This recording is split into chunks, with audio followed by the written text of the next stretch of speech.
Diabetes के करोड़ों मरीज हैं और लेकिन इसमें एक बदलाव आ रही है। बदलाव ये आप कह सकते हैं कि एक दवा कंपनी है सिप्ला, और सिप्ला भारत में अफ्रेजा ला रहा है। अफ्रेजा लॉन्च करने की घोषणा कर दी है। अब आपके मन में सवाल उठ रहा होगा कि ये अफ्रेजा है क्या। तो अब तक डायबिटीज के जो पेशेंट इंसुलिन को इंजेक्शन के तौर से लेते थे, उनको इस इंजेक्शन से छुटकारा मिल जाएगा और ये एक नेजल स्प्रे के तौर पर अफ्रेजा आ रहा है। इसी का नाम दिया गया है अफ्रेजा। तो अफ्रेजा पर बात करने के लिए हमारे साथ डॉक्टर रवि गोडसे सर हैं और आज के इस डॉक्टर साहब के खास शो में डायबिटीज़ के उन पेशेंटों के लिए खुशखबरी कह सकते हैं या राहत भरी बातें कह सकते हैं, इसलिए हमने रवि सर से रिक्वेस्ट किया कि अफ्रेजा पर बातचीत हो। अमेरिका में ये पहले ही आ चुका है, तो इस पर आप आसान भाषा में समझिए डॉक्टर रवि सर से ही कि अफ्रेजा क्या है, कैसे यूज करेंगे, कितने प्राइस है, क्या साइड इफेक्ट होगा भी या नहीं, भारत में कब तक आ सकती है। रवि सर, सबसे पहले न्यूज़ तक में आपका स्वागत है। ये जो भारत में अब अफ्रेजा को लाने की जो घोषणा की गई है, ये तो अमेरिका में पहले से है सर, लेकिन इसके बारे में आप हमारे जो भारत के दर्शक हैं उन्हें क्या कहेंगे? ये अफ्रेजा किस तरह से वर्क करेगा, क्या है? ये जो फार्मा कंपनी है, ये जी। फार्मा जगत है। वहां के ब्रिटिश कौन है? फाइजर। हम्म। ये फाइजर को नहीं चाहिए। हम्म। फाइजर ने इसको अमेरिका में हम्म। 20 साल पहले लाया था, अच्छा। 2006 में, और बिल्कुल चला नहीं। और उसकी वजह से उन्होंने हम्म। उसे छोड़ दिया। अभी जो ये नया दवा आ रहा है, आप ऐसा बात कर रहे हैं, नया दवा आ रहा है, वो हम्म। अमेरिका में आके 10 साल हो गए। अभी अच्छा। अमेरिका में 4 करोड़ डायबिटिक लोग हैं। हम्म। उनमें से 40,000 लोग हम्म। भी ये नहीं लेते नेजल प्रोडक्ट। और उसमें बड़ी बात क्या है ना, मैं आपको बता हम्म। देता हूँ। कभी हम्म। कभी ये ना ऐसा फार्मा कंपनी ट्राई करते हैं कि एक अमिताभ बच्चन का मूवी आया था ग्रेट गैम्बलर, हम्म। बहुत फ्लॉप हुआ इंडिया में। मैं छोटा हम्म। मेडिकल स्टूडेंट था, मैं नेपाल गया था। तो वहां हम्म। बोला, अरे अमिताभ की नई पिक्चर आए, सबसे बड़ा जुआरी। तो जो इंडिया में फ्लॉप हुई, उसका नाम बदल के नेपाल में कोशिश कर रहे थे कि उधर थोड़ा पैसा जोड़ेंगे, तो इसमें हम्म। बड़ी दिक्कत क्या है ना, आपको लगता है कि हम्म। आपको इंसुलिन से मुक्ति मिलने वाली है, हम्म। इंजेक्शन से। वैसा नहीं है। कुछ लोगों में है, लेकिन काफी हम्म। सारे लोगों में ये बात गलत है। और मैं क्यों आपको बोल देता हूँ, ओके। हम्म। आपको याद है, हमने डायबिटीज पे वीडियो बनाया था और जी हमने जी। कहा था कि अपने बॉडी में एक फैक्ट्री होती है। हम्म। वो फैक्ट्री में 100 मजदूर काम करते हैं, और वो फैक्ट्री का नाम है पैंक्रियाज, और वो हम्म। मजदूरों का नाम है इंसुलिन। हम्म। टाइप 1 डायबिटीज में वो मजदूर सब मर जाते हैं, 100 के 100। हम्म। सो हम्म। बाहर से मजदूर लाना, ये एक ही चारा बचता है, मतलब इंसुलिन हम्म। का इंजेक्शन लेना। हम्म। टाइप 2 डायबिटीज में वो हम्म। मजदूर रहते हैं, लेकिन ठीक से काम नहीं करते। तो हम्म। उनका हाथ बटाने के लिए गोली वगैरह ले सकते हैं, लेकिन कुछ लोगों में बाहर से हम्म। मजदूर लाने पड़ते हैं, मतलब इंसुलिन हम्म। का इंजेक्शन लेना पड़ता है। ठीक है। हम्म। हम्म। हाँ, टाइप 2 डायबिटीज में भी।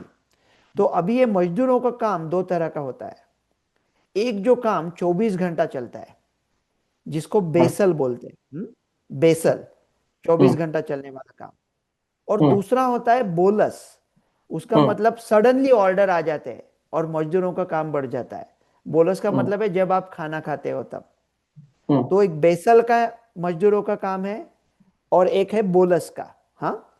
तो जो हम्म। बोलस का काम है, जब खाना खाने के बाद जो बोलस इंसुलिन लगता है, वो इंसुलिन आप नाक से ले सकते हो। हाँ। ये जो अफ्रेजा है, वो नाक से ले सकते हो।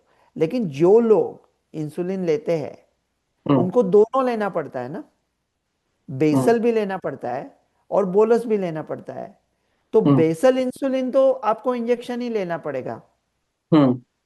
बोलस के लिए आप ये इस्तेमाल कर सकते हो, नाक का। तो जो लोग अच्छा। हैं वो सोचेंगे कि हम्म। अगर भाई इंसुलिन से नहीं मुक्ति मिलने वाली है, वो सुई से, हाँ। तो हम्म। मुझे पता है वो सुई कैसे लेनी है, कहाँ रखनी है, रेफ्रिजरेट करनी है या नहीं करनी है, कॉस्ट पता है, सब पता है। तो अभी मैं सडनली क्यों बदलूं, जब मुझे हम्म। पूरी तरह से मुक्ति नहीं मिलती। लेकिन हम्म। क्या होता है ना, ये आप जब नेजल इंसुलिन लेते हो, तो हम्म। उसका पाउडर होता है। तो हम्म। वो पाउडर कभी कभी वो थोड़ा सीखने में टाइम लगता है लोगों को। एक बार सीख लिया तो फिर ठीक है, राइट। लेकिन उसका जो पाउडर आता है वो कभी कभी गले में अटक जाता है, तो लोगों को लगता है कि कुछ गले में अटका है, तो खांसी होती रहती है उनको। तो ये हाँ। दवा चालू करने से पहले पल्मोनरी फंक्शन टेस्ट करने पड़ते हैं। अमेरिका के रिकमेंडेशन है कि हाँ। पल्मोनरी फंक्शन टेस्ट कुछ एवरी 6 महीने करने चाहिए। तो अभी कौन कहेगा कि कुछ नया सीख लो, थोड़ी खांसी आती रहेगी। जो लोग स्मोक करते हैं वो नहीं ले सकते, जिनको सीओपीडी है वो नहीं ले सकते, एज्मा है वो नहीं ले सकते।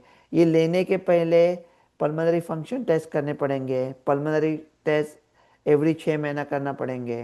तो हाँ। लोग कहेंगे कि इतना मतलब इतनी इतनी लंबी लंबी चढ़ के इतनी छोटी सी स्लाइड है, तो इतना लंबा क्यों, इतना ऊपर क्यों चढ़ेंगे। अमेरिका में उसको 2015 में परमिशन मिली।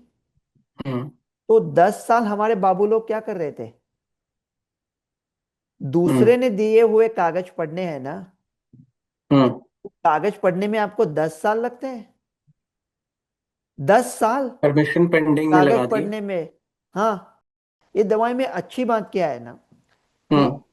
आप अगर बेसल इंसुलिन लेते हो ना, हम्म। जो पूरे दिन चलने वाला लॉन्ग एक्टिंग इंसुलिन होता है, वो या आप सुबह जल्दी या रात को जल्दी लेते हो, हाँ। सुबह जल्दी या रात को। और जो बोलस इंसुलिन होता है वो हाँ। खाने के साथ होता है, वो आप दोपहर के लंच के टाइम लेते हो या शाम के साथ भी ले सकते हो। तो कल्पना करो आप हो कोई किसी बड़े कंपनी के एग्जीक्यूटिव, हाँ। तो घर में तो आपने चुपचाप शॉट ले लिया, आप हाँ। खाना खा रहे हो किसी बड़े दूसरे कंपनी के साथ, तो आपको अच्छा हम्म। नहीं लगेगा ना कि आपने आपका कोट निकाल दिया, इंजेक्शन लिया, तो बाकी के लोगों को पता चलेगा, बाथरूम जाना पड़ेगा, नीडल होगी, वो नीडल कहाँ रखेंगे, फिर लोग कहेंगे ये क्या नशा कर रहा है आदमी, कंपनी का हम्म। एग्जीक्यूटिव। तो उनके लिए अच्छा है कि जाओ किधर तो क्विकली नोज में डाल दो, हो गया काम। और उसका कलर कोडिंग होता है इंसुलिन डोज के हम्म। मुताबिक, तो एकदम याद हम्म। रखने में आसानी होती है। तो कुछ लोगों के लिए इसके बहुत हम्म। फायदे हैं, अगर वो सीख ले ठीक तरह से। कि जो बहुत ही एक्टिव लोग हैं और जिनको हम्म। मील टाइम के साथ इंसुलिन लगता है, बोलस इंसुलिन लगता है, हाँ। तो मैं उसे पूरी तरह से खारिज नहीं कर रहा हूं इस दवा को। कुछ लोगों हाँ। के लिए बहुत अच्छा रहेगा, लेकिन ये मेरा कहना है कि ये चलेगी नहीं इंडिया में। और जो मैं कहता हूं ना, बड़े प्यार से हम्म। कह रहा हूं और बड़े सादगी से कह रहा हूं, लेकिन वही होगा। वो जाइडस कैडिला का एक वैक्सीन आया है, आपको याद होगा, कोविड के टाइम। हाँ। हाँ। हाँ बिल्कुल। मैंने कहा था चलने वाला नहीं है। 3 लोगों के नाम बोलो जिन्होंने ये डोज लिया था, बिल्कुल मतलब कोई गुंजाइश ही नहीं थी उसके चलने की। तो ये तो कुछ मार्केट में चलने वाला नहीं है। लेकिन ये जो बड़े एग्जीक्यूटिव टाइप के लोग हैं, उनके हाँ। लिए शायद ये अच्छा रहेगा। मतलब जिन इस लोगों में चलेगा बहुत अच्छी तरह जी। से चलेगा, लेकिन आवाम में नहीं चलेगा। सर इसमें दो जो एक सवाल है कि ये जो डोज को लेकर है कि ये कितना, जैसे आपने बोला कार्टेज में पाउडर भरा जाएगा और उसके बाद लिया जाएगा, तो ये तो तो ये उसका डोज भी ऐसा लिमिट होंगे। हाँ, उसका डोज कलर कोडेड होता है, मतलब डोज उसका पहले से तय होता है कि ऐसा हम्म। ब्लू, पिंक, ग्रीन, तो 4 है, 8 है, 12 है, ऐसा पहले ही तय होता है उसका डोज। तो आपको कलर के हिसाब से पता चलेगा कि डोज क्या है। उसका ए, डोज थोड़ा हाँ। एडजस्ट करना मुश्किल होता है, क्योंकि वो अच्छा पाउडर अच्छा। पहले ही कार्ट्रिज में भरी होती है, तो हाँ। ऐसा नहीं आपको 4 का 5 करना है तो नहीं कर सकते। तो इंडिया वालों के लिए थोड़ा मुश्किल है, क्योंकि हमें तो हम्म। जुगाड़ की आदत है ना। 4 बोला तो हम 4 नहीं करने वाले हैं, 3 हम्म। करेंगे या 5 करेंगे, 4 किसी हम्म। हालत पे नहीं करेंगे, 4 बोला है तो। हाँ, अच्छा तुमने इसका एक सर कोई। मारा है तो हम 4 हाँ। नहीं मारेंगे, 3 मारेंगे या 5 मारेंगे। इसका सर कोई साइड इफेक्ट भी है, जैसे एलर्जी है ना, वगैरह? जिसके खांसी होती है, हाँ। थोड़ा अजमा जैसा लगता है, तो थोड़ी सांस लेने में दिक्कत हो सकती है, ये हम्म। समझने में कभी कभी मुश्किल होती है। लेकिन इसका एक फायदा और भी है जी। कि इसका ये क्विकली एक्ट करता है, 10-12 मिनट में एक्ट करता है। तो अच्छा। आपने खाना चालू किया तो आप डोज ले सकते हो। ऐसा नहीं है कि थोड़ा सोच के करना पड़ेगा कि 10-15 मिनट पहले लेना है खाना चालू करने के पहले, राइट। हाँ। तो इसका एक्शन जरा ज्यादा होता है, इंजेक्शन से भी ज्यादा होता है, एक्शन फास्ट होता है। हाँ। अच्छा, ये मैं भी यही पूछने वाला था एक्शन को लेकर। और सर एज लिमिट में क्या है कि ये किसी भी एज वाले को ले सकते हैं? अभी अमेरिका में तो उसको बच्चों में परमिशन नहीं है। इंडिया का पता नहीं क्या होगा। लेकिन वो मतलब देखो, वही मेरा कहना है बाबू लोगों के लिए। कॉपी हाँ तो मारेंगे अमेरिका का, सब कॉपी हाँ मारने वाले हैं। तो उसमें भी 10 साल लगा देते हैं। तो अगर अमेरिका ने बच्चों को नहीं बोला है तो ये लोग भी नहीं बोलेंगे। पता नहीं अभी इंडिया का परमिशन कैसा है, पता नहीं मुझे। और अगर बच्चों को नहीं बोल दिया तो टाइप 1 हाँ डायबिटीज गया। टाइप 1 डायबिटीज गया मतलब इंसुलिन का ऑलमोस्ट 20 20 या 30% मार्केट चला गया। हाँ अच्छा सर, कि जैसे हमारे इंडिया का जो डेटा है, जैसे आपने बोला अमेरिका में 4 करोड़ है, तो भारत में तो वैसे 10 करोड़ हैं डायबिटिक पेशेंट हैं जो डेटा कहता है। लेकिन सर फिर कीमत पे भी तो बात आती है कि ये अगर मान लीजिए कि कुछ लोग ये कहते हैं कि चलो मैं सीख भी लूँ, फिर मैं लेने को भी तैयार हूँ कि नेजल स्प्रे आ जाए तो हमें ईजी है, इंजेक्शन से डरने वाले ले भी सकते हैं कि डर लगता था इंजेक्शन से डायरेक्ट ले लेते हैं। लेकिन फिर प्राइस को लेकर होता है सर। जैसे मैं मतलब सर्च कर रहा था तो पता चला अमेरिका में आप वहाँ पे हैं तो आपको ये पता होगा कि $99 बताया जा रहा है, $99 के करीब में 90 कार्टेज इसका। तो इस हिसाब से इंडिया में देखें तो 8,910 के करीब में बनता है जो इंडिया का प्राइस है, वो अमेरिका के हिसाब से मैं अभी बता रहा हूँ। तो क्या ये प्राइस भी इफेक्ट करेगा कि ये इसकी कीमत भारत में ज़्यादा हो सकती है या कम हो सकती है सर? कम होगी भारत में। वो सब दवाई की कीमत कम होती थी ना अब तक भारत में। अभी जी। वो बदलने वाला है। मतलब अभी ये हम्म पिछले फ्राइडे को हम्म एक बड़ा मीटिंग हुआ व्हाइट हाउस में। और हम्म उन्होंने इंडिया को मोस्ट फेवर्ड नेशन बना दिया है। इंडिया को नहीं, अमेरिका को मोस्ट फेवर्ड नेशन बना दिया है ये फार्मा कंपनी ने। इसका हाँ मतलब है जो भी कोई दाम पे बेचेंगे हम्म तो अमेरिका को दूसरे किसी नेशन से कम ज्यादा दाम नहीं देने पड़ेंगे। अच्छा। तो अमेरिका सबसे कम दाम लेगा। तो फिर ऐसा रिसर्च का पैसा थोड़ा कम हो जाएगा।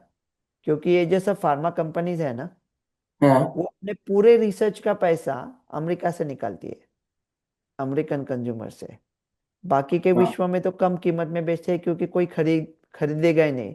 अमेरिका के हम्म कॉस्ट पे लिया नहीं तो कोई हम्म खरीदेगा ही नहीं। यही सर इंजेक्शन को देखें तो इंजेक्शन तो मतलब कम पड़ता है, शायद 1,000 से 4,500 के बीच में अमेरिका में, मतलब इंडिया में जो कॉस्ट है वो।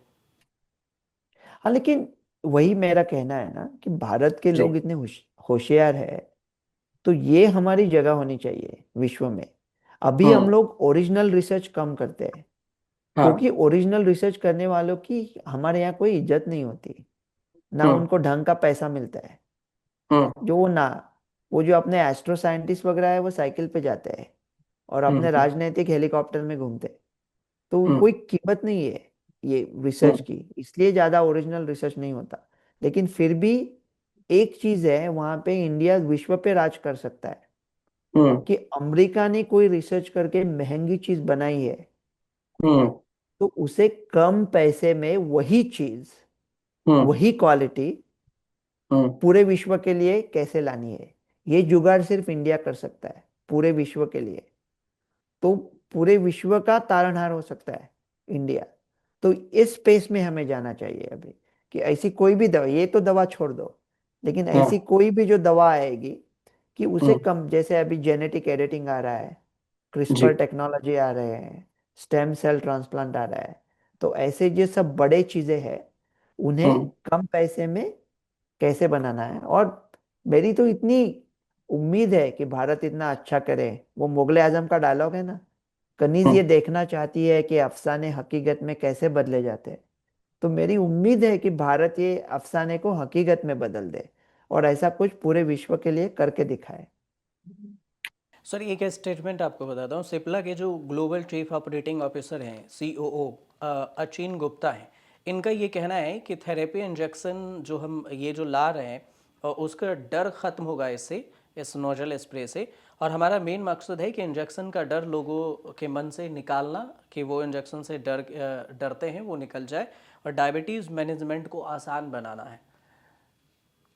तो ये स्टेटमेंट दे रहे हैं कि हम सिर्फ डर, मतलब डर की वजह से ला रहे हैं कि लोग डरे नहीं और डायबिटिक जो है वो नेजल स्प्रे इस्तेमाल तो करें। ये सिर्फ उन लोगों के लिए होगा जो सिर्फ बोलस डोज लेते हैं, लेकिन जो अच्छा। बेसल और बोलस दोनों लेते हैं उनके लिए हम्म। तो डर भी कायम है ना। हाँ। हाँ, मतलब फिर डर तो भी दोनों हो कायम है जाएगा। और पैसा भी ज्यादा लगेगा, राइट। हम्म। मतलब मतलब इज्जत दौलत शोहरत भी नहीं है और माँ भी नहीं है, तो सिर्फ सामान उठाओ कुली, राइट, तो नहीं चलेगा, राइट। तो चलिए, कुल मिलाकर जो दर्शक हमारे हैं वो समझ गए होंगे कि ये जो नए अफ्रेज़ा आ रहा है, जो नया अफ्रेज़ा आ रहा है नज़ल वैक्सीन स्प्रे जो है, उस स्प्रे में डायबिटिक जो पेशेंट हैं जो सुई से डरते हैं और उन्हें स्प्रे से काम चला सकते हैं, उनके लिए फ़ायदेमंद होगा या नहीं होगा, ये रवि सर ने आपको आसान भाषा में बता ही दिया है। आपके मन में अगर कोई सवाल उठे तो आप हमें कमेंट ज़रूर कीजिएगा और वीडियो को ज़्यादा लोगों तक शेयर कीजिए ताकि उन्हें भी इसके बारे में पता चल सके कि ये कौन सा स्प्रे है, कैसे काम करता है, कितने प्राइस हो सकते हैं, इंडिया में कितना बेनिफिशियरी हो सकता है लोगों के लिए।